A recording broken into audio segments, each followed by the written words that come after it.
Assalamualaikum warahmatullahi wabarakatuh. Perkenalkan, nama saya Zara Zialita. Saya dari kelas Teknik Listrik 2A. Di sini saya akan mempresentasikan mengenai sistem proteksi. Sistem proteksi itu apa sih? Sistem proteksi adalah pengaman listrik pada sistem tenaga listrik yang terpasang pada sistem distribusi tenaga listrik, trafo tenaga, transmisi tenaga listrik, dan generator listrik yang dipergunakan untuk mengamankan sistem tenaga listrik dari gangguan listrik atau beban lebih, dan cara memisahkan bagian sistem tenaga listrik yang terganggu sehingga sistem kelistrikan yang tidak terganggu dapat terus bekerja mengalirkan arus ke beban atau konsumen. Jadi pada hakikatnya pengaman pada sistem tenaga listrik yaitu mengamankan arus sistem tenaga listrik supaya kehandalan tetap terjaga. Tahu gak sih, sistem proteksi dibagi menjadi beberapa macam. Yang pertama, RCD, Residual Current Device, adalah suatu perangkat proteksi dalam instalasi listrik yang berfungsi mendeteksi ketidakseimbangan antara konduktor pengalir arus listrik. RCD hanya memiliki satu perlindungan, yaitu untuk melindungi tubuh manusia dari sengatan listrik yang tidak disengaja, dan juga operasi harian untuk penutupan dan pemutusan sirkuit. Biasanya digunakan bersama dengan MCB dengan kelebihan beban sirkuit dan perlindungan hubung singkat, dan dipasang di unit konsumen. RCD memiliki prinsip kerja yang sama seperti LCB dan GFCI, yaitu mendeteksi ketidakseimbangan, unbalance, nilai beban atau arus yang terjadi antara beban yang ditanggung kabel pasar dan beban arus yang ditanggung kabel netral.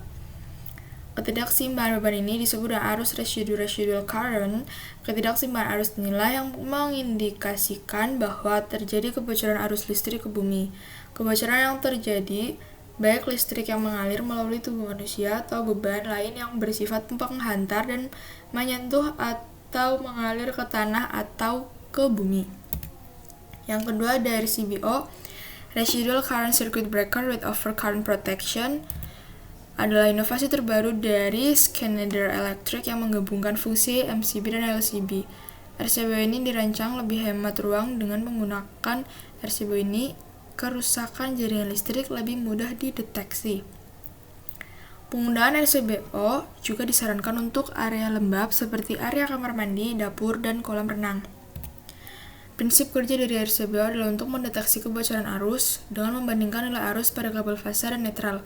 Seperti bunyi hukum Kirchhoff, yaitu arus yang masuk dalam suatu penghantar nilainya sama dengan arus yang keluar dari penghantar tersebut. Singkatnya, arus yang masuk sama dengan arus yang keluar. Mendeteksi lonjakan arus, yang pertama, lonjakan arus disebabkan karena dua hal, yaitu hubung singkat dan beban berlebih. Hubung singkat terjadi ketika aliran listrik pada kabel fase dan netral saling terhubung dan menyebabkan lonjakan arus yang sangat tinggi. Beban berlebih terjadi ketika beban yang terpasang pada suatu instalasi listrik melebihi kapasitas circuit breaker. Yang ketiga ada UVR, Under Voltage Relay. Relay under voltage adalah relay yang bekerja dengan menggunakan tegangan sebagai besaran ukur. Relay akan bekerja jika mendeteksi adanya penurunan tegangan melampaui batas yang telah ditetapkan. Untuk waktu yang relatif lama, tegangan turun adalah lebih kecil dari 5% dari tegangan nominal yang dalam jangka waktu jam beberapa peralatan yang beroperasi, dan tegangan di bawah 10% akan mengalami penurunan efisiensi. Fungsi dari relay under voltage adalah mendeteksi turunnya tegangan sampai di bawah harga yang diizinkan. Yang keempat ada ICB, Air Circuit Breaker, adalah suatu alat yang berfungsi sebagai pemutus arus pada rangkaian dengan memanfaatkan udara untuk meredam timbulnya busur api saat ICB dinyalakan. Seperti halnya MCB dan MCCB, ICB juga memiliki fungsi sebagai pemutus dan penghubung arus rangkaian listrik.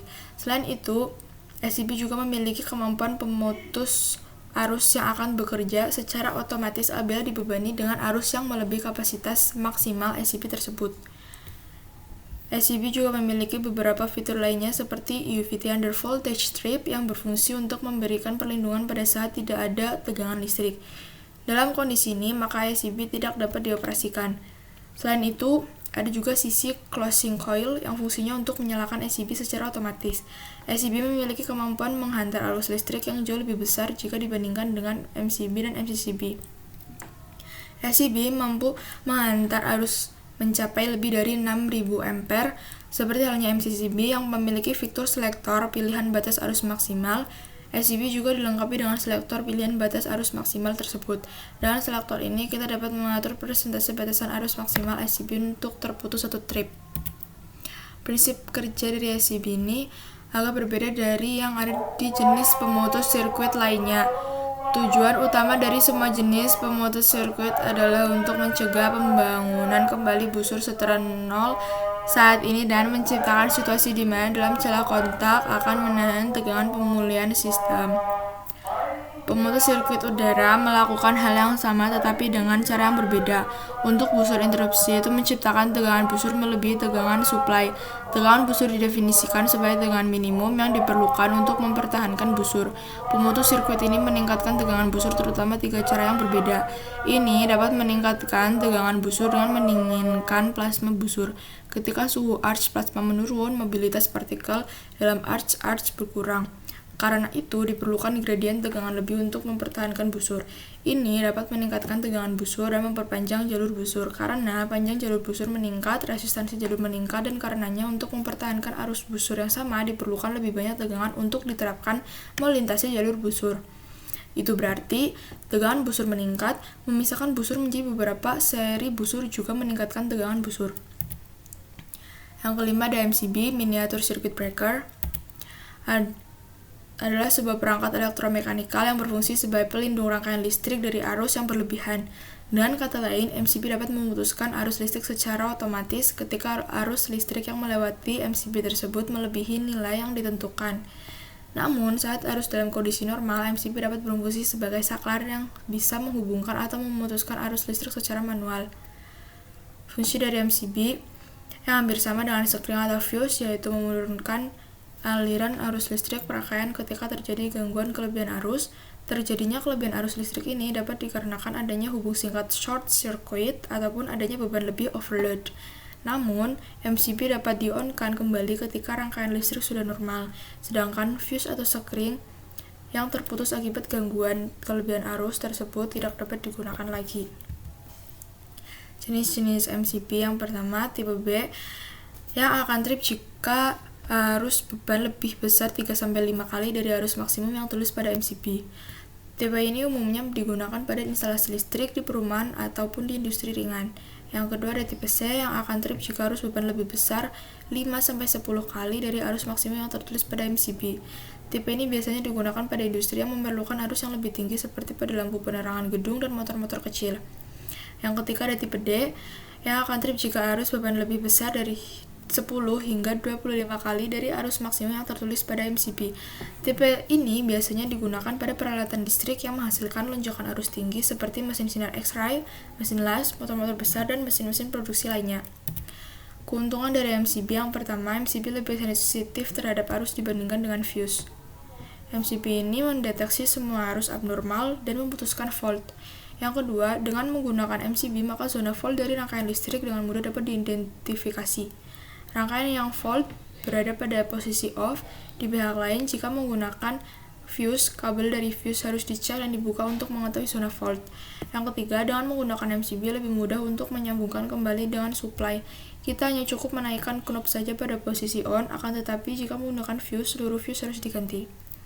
Ukuran dari MCB, material MCB yang kurang bagus, kabel listrik menuju MCB longgar, arus yang melewati MCB melebihi kapasitas. Maka dari itu, sebelum menentukan MCB harus dipertimbangkan kemampuan arus, kualitas, dan tentunya spesifikasi sesuai yang dibutuhkan karena MCB tentunya selalu digunakan dalam jangka waktu yang lama. Sementara penggantian MCB juga tidak mudah. Yang keenam ada MCCB, Molded Case Circuit Breaker, merupakan komponen ini berfungsi yaitu sebagai pengaman untuk instalasi listrik. Komponen sering digunakan sebagai pengaman untuk jaringan listrik berskala besar seperti pada mall, pabrik, perkantoran, dan industri lainnya. Prinsip kerja dari MCCB, ketika terjadi hubung singkat atau beban lebih, maka akan terjadi lonjakan arus atau kelebihan arus overcurrent. Lonjakan Arus ini membuat penghantar kabel mengeluarkan suhu panas. Kemudian suhu panas membuat bahan bimetal pada MCCB menjadi sedikit melengkung. Kemudian bimetal yang melengkung ini akan menggerakkan kontak saklar sehingga kontak saklar yang awalnya tertutup menjadi terbuka. Hal tersebut membuat MCCB memutus aliran listrik pada instalasi tersebut. Metode magnetic MCCB ketika terjadi hubung sikat atau beban lebih, maka akan terjadi arus lebih atau overcurrent. Kelebihan arus yang cukup tinggi ini menyebabkan arus listrik menginduksi koil. Koil ini merupakan kumparan listrik yang ketika dialiri arus listrik dan cukup akan menjadi magnet induksi. Kemudian, ketika koil tersebut menjadi magnet induksi, maka akan menarik kontak saklar sehingga kontak saklar yang awalnya tertutup menjadi terbuka. Kontak saklar yang terbuka ini mengakibatkan pemutusan aliran listrik. Metode manual MCCB, ketika kontak saklar ditarik ke atas, maka MCCB berfungsi sebagai saklar tertutup dan mengalirkan listrik. Ketika kontak saklar ditarik ke bawah, maka MCCB berfungsi sebagai saklar terbuka dan tidak mengalirkan listrik. Jenis-jenis MCCB. Yang pertama, tipe B memiliki kisaran arus operasi yang trip antara 3 dan 5 kali dalam arus pengenal keseluruhan bersama dengan respons operasi dengan minimum 0,04 detik dan batas maksimum 13 detik. Sangat cocok untuk aplikasi domestik bersama dengan aplikasi beban resistif dengan jumlah arus lonjakan yang lebih rendah. Tipe C, perjalanan MCCB antara 5 dan 10 kali dari input arus terukur dengan waktu respon dari batas minimum 0,04 detik dan batas maksimum 5 detik, menggabungkan aplikasi yang cocok untuk tujuan komersial atau industri dengan aplikasi beban induktif untuk arus lonjakan sedang.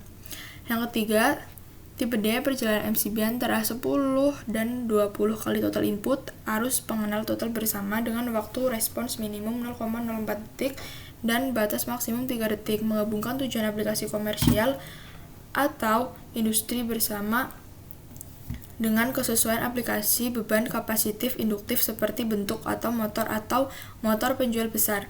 Yang terakhir ada tipe K dan tipe Z. MCCB melatih antara 2 dan 3 kali input arus terukur bersama dengan waktu respon minimal 0,04 detik hingga batas maksimum 5 detik yang pada dasarnya sangat sensitif terhadap korsleting dan sebagian besar digunakan untuk produksi yang sangat tinggi.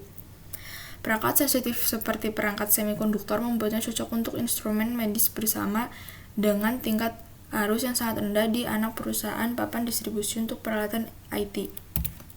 Yang ketujuh ada LCB, Earth Leakage Circuit Breaker, merupakan singkatan dari Earth Leakage Circuit Breaker. Dari segi bentuk komponen ini mirip seperti MCCB namun fungsinya berbeda.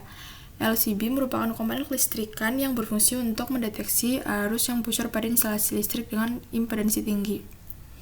Fungsi dari LCB yang pertama, kelebihan pemakaian peralatan listrik atau yang sering disebut dengan kelebihan beban overcurrent, lonjakan arus listrik yang akibat adanya kabel yang korsleting atau yang sering disebut dengan hubungan singkat short circuit, terjadinya kebocoran listrik, baik kebocoran listrik yang disebabkan dari kabel yang terkelupas maupun alat listrik lain yang lembab atau rusak.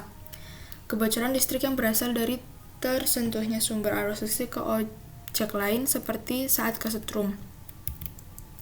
Prinsip kerja LCB adalah mendeteksi adanya arus bocor baik pada gangguan tanah ataupun terhadap ground, yakni dengan cara membandingkan nilai antara fasa dan netral dari suatu sistem listrik, di mana arus yang keluar melalui titik fasa dan netral pada sebuah instalasi listrik selalu berbanding lurus atau seimbang.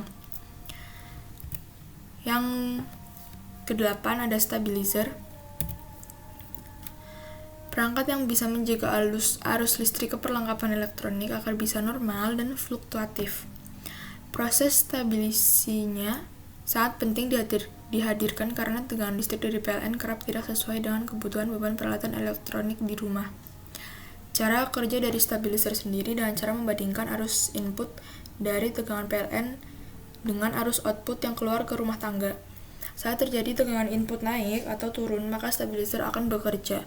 Pada stabilizer relay, relay secara otomatis akan memilih tegangan output pada transformator sehingga input yang masuk akan diubah menjadi mendekati 220 volt.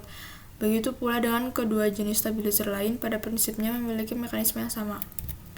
Jenis-jenis stabilizer yang pertama, stabilizer relay adalah perangkat elektronik yang bisa bekerja dengan beberapa relay. Jenis ini mampu bekerja dengan cepat namun mengorbankan kestabilannya. Yang kedua, stabilizer digital control merupakan salah satu sistem yang paling canggih karena sudah menggunakan sistem ferroresonance or line conditioner dan response time 0,04 detik dan kestabilan yang paling baik. Yang ketiga ada stabilizer servo, adalah stabilizer yang telah dipersenjatai servomotor. Servomotor akan berputar sehingga tekanan listrik menjadi stabil. Nantinya, servomotor ini perlu waktu yang relatif lebih lama untuk menstabilkan listrik. Yang kesembilan ada grounding, arrestor, lighting protection, dan relay. Grounding atau sistem pembumian merupakan seperangkat alat yang digunakan untuk menyalurkan arus listrik berlebih ke bumi sehingga melindungi manusia dari sengatan listrik kejut. Selain itu juga sebagai proteksi terhadap komponen peralatan lainnya dari bahaya tegangan dan arus asing. Sistem pembumian adalah salah satu bagian dari sistem pengamanan perangkat kelistrikan dan rangkaian listrik yang harus selalu ada. Fungsinya yaitu yang pertama, seluruh komponen instalasi yang dengan mudah tersentuh manusia dan mudah menghantarkan listrik karena terbuat dari logam harus dibumikan. Kedua, bagian bawah komponen pembuangan listrik dari lighting arrestor tujuannya adalah supaya lighting arrestor bekerja dengan maksimal dalam membuang muatan listrik yang berasal dari petir menuju bumi atau tanah. Yang tiga, mencegah timbulnya tegangan kejut listrik shock yang membahayakan orang di sekeliling daerah tersebut. Arrestor adalah sebuah alat yang dibuat sebagai pelindung dan dipasang pada suatu jaringan instalasi listrik. Dalam prosesnya, surge arrestor ini berfungsi untuk melindungi berbagai peralatan elektronik yang ada pada jaringan dalam sebuah listrik tersebut.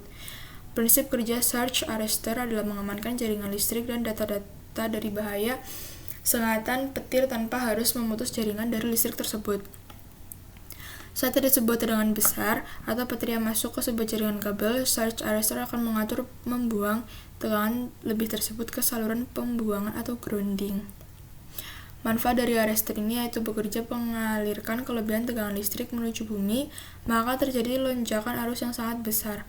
Peristiwa ini kurang lebih sama halnya dengan adanya kejadian kebocoran arus listrik yang menuju bumi.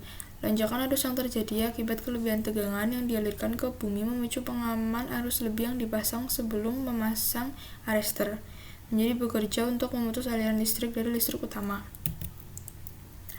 Lightning protection merupakan suatu alat yang berfungsi untuk menangkap sambaran petir dan kemudian menyalurkannya ke tanah tanpa merusak benda-benda yang dilewatinya. Penangkal petir ini dipasang agar sambaran petir diharapkan mengenai sistem penangkal petir yang kemudian diteruskan ke bumi sehingga tidak merusak benda lainnya. Dengan adanya penangkal petir, maka risiko bahaya yang dapat terjadi ketika petir menyambar dapat diminimalisir. Prinsip kerjanya yaitu pada dasarnya penangkal petir bekerja berdasarkan induksi muatan listrik. Prinsip kerja penangkal petir adalah ketika adanya awan yang bermuatan positif, penyebab terjadinya petir, maka ujung penangkal petir akan bermuatan negatif sehingga muatan negatif tersebut dilepaskan ke molekul udara menuju ke arah awan. Sebaliknya, muatan positif yang ada di awan akan bergerak menuju ujung lancip penangkal petir. Muatan positif tersebut diteruskan atau dialirkan ke bumi melalui konduktor dan pentahanan grounding untuk dinetralkan. Proses pemindahan muatan listrik tersebut terkadang menimbulkan bunga api atau percikan api, namun hanya sebagian kecil saja kasus yang terjadi. Keuntungannya, penggunaan yang mudah dan efektif mampu menginterferensi gelombang elektromagnetik, mengurangi resiko operasi outlet, mencegah timbulnya kerusakan pada barang elektronik akibat sambaran petir, menghindari kerusakan yang terjadi lewat saluran udara, memproteksi peralatan di luar gardu induk. Kerugiannya, yang pertama menghalangi ruang lebih pada garis, yang kedua biaya material dan jasa pemasangan cukup mahal. Relay. Peristiwa daya balik terjadi apabila daya yang dibangkitkan oleh generator sangat rendah yang disebabkan rendahnya input dari penggerak pemula generator. Fungsi dari reverse power relay adalah relay proteksi yang melindungi generator dari daya aktif balik menuju generator biasa atau bisa dikatakan melindungi generator menyerap daya aktif. Prinsip kerjanya, generator dihubungkan paralel atau bergabung dalam suatu jaringan dengan generator lain. Torsi yang dihasilkan oleh penggerak mula prime mover dalam hal ini menghasilkan turbin uap, turbin air, atau mesin diesel lebih kecil dari torsi yang dibutuhkan untuk menjaga agar kecepatan motornya berada pada kecepatan proporsionalnya dengan referensi frekuensi sistem. Terjadinya kehilangan torsi dari penggerak mulanya Dengan kata lain, penggerak mulanya seperti turbin atau mesin diesel trip atau mengalami kegagalan operasi. Dan generator masih terhubung dengan jaringan karena masih ada kecepatan sisa pada rotornya, sedangkan di sisi statornya ada tegangan dari jaringan, sehingga tegangan di stator menginduksi kelilitan rotornya yang berputar. Sekian dari saya. Apabila ada kurang dan kesalahan kata, mohon dimaafkan. Terima kasih. Wassalamualaikum warahmatullahi wabarakatuh.